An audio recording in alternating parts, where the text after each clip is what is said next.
Bom, eu sinceramente acredito que, como especialista, nesse caso, que isso não seja só uma resposta ao caso envolvendo o ex-ministro e a ministra Aniele.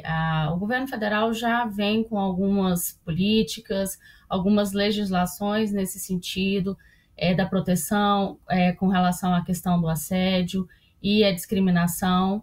Então, eu acho que isso é realmente uma maturidade dentro desse processo que se estabelece. É óbvio que esse cenário todo acabou, digamos assim, por acelerar esse processo, mas o governo já estava dando sinais de que havia uma preocupação nesse sentido para a proteção no ambiente de trabalho.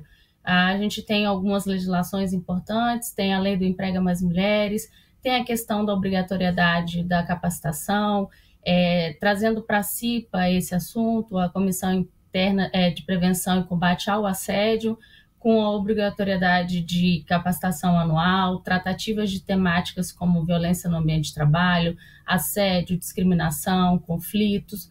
Então, isso é um desdobramento de uma política que já estava se estabelecendo e a gente percebe agora que é uma prioridade com esse assunto, em razão, óbvio, também da situação que foi enfrentada recentemente.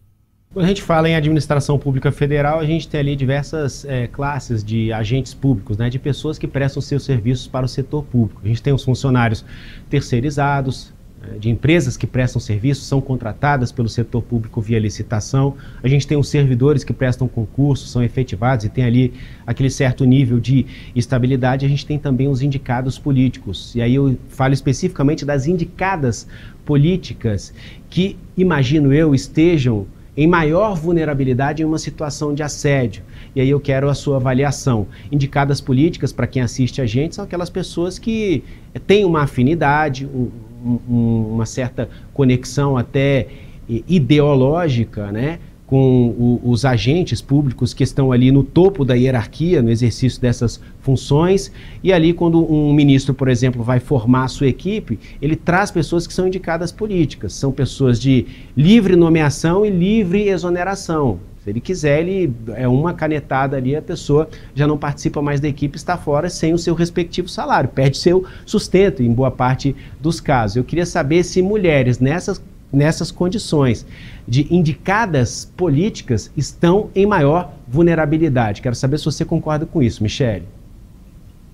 Com certeza, Jesus, não tem nem como eu discordar. Na verdade, além da situação dos comissionados, que estão ali na condição de livre nomeação e exoneração, como você falou, tem uma fragilidade no vínculo, diferente de um servidor público efetivo, que também sofre a questão do assédio, mas em maior número o que a gente percebe é que nessas condições, essas pessoas que estão ali com uma possibilidade real de perder o seu sustento, de, como você bem colocou, numa simples assinatura, de um dia para o outro deixar de trabalhar e se recolocar no mercado de trabalho.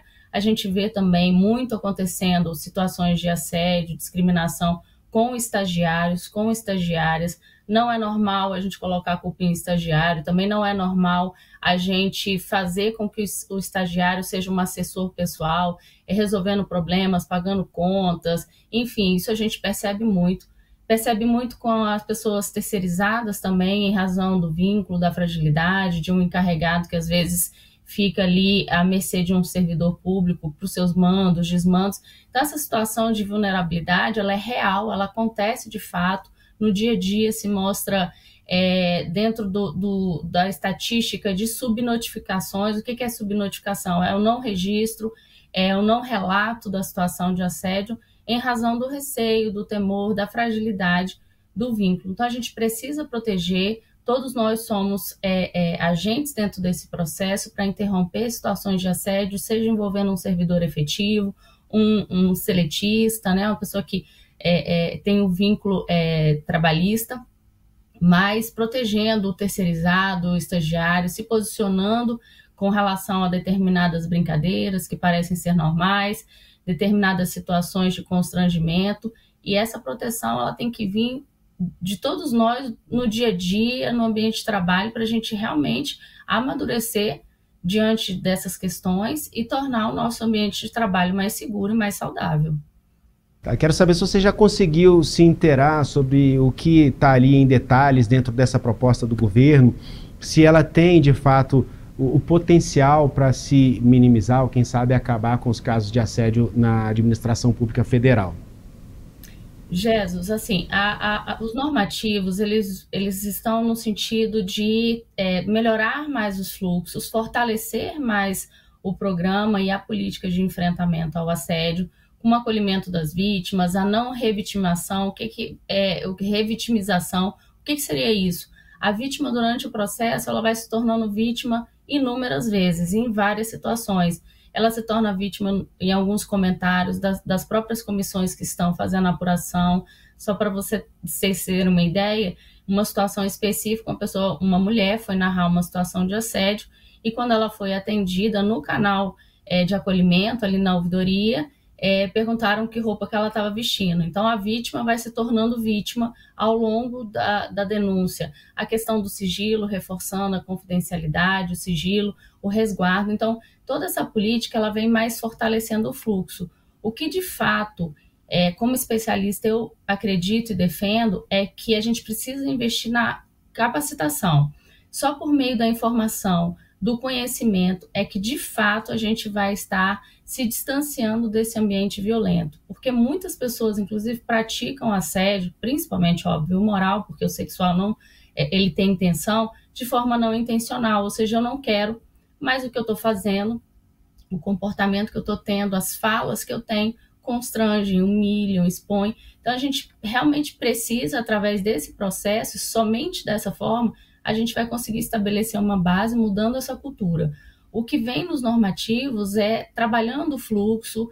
A plataforma Fala BR também passou por algumas adequações, então a gente percebe que está tendo uma maturidade com relação às tratativas e, obviamente, a proteção daquela vítima que traga o relato.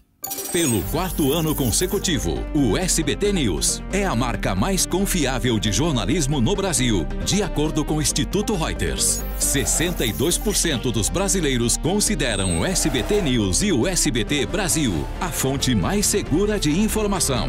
Além das reportagens da TV, com o SBT News você tem acesso a conteúdos exclusivos quando e onde quiser. SBT News. Notícias que você pode confiar.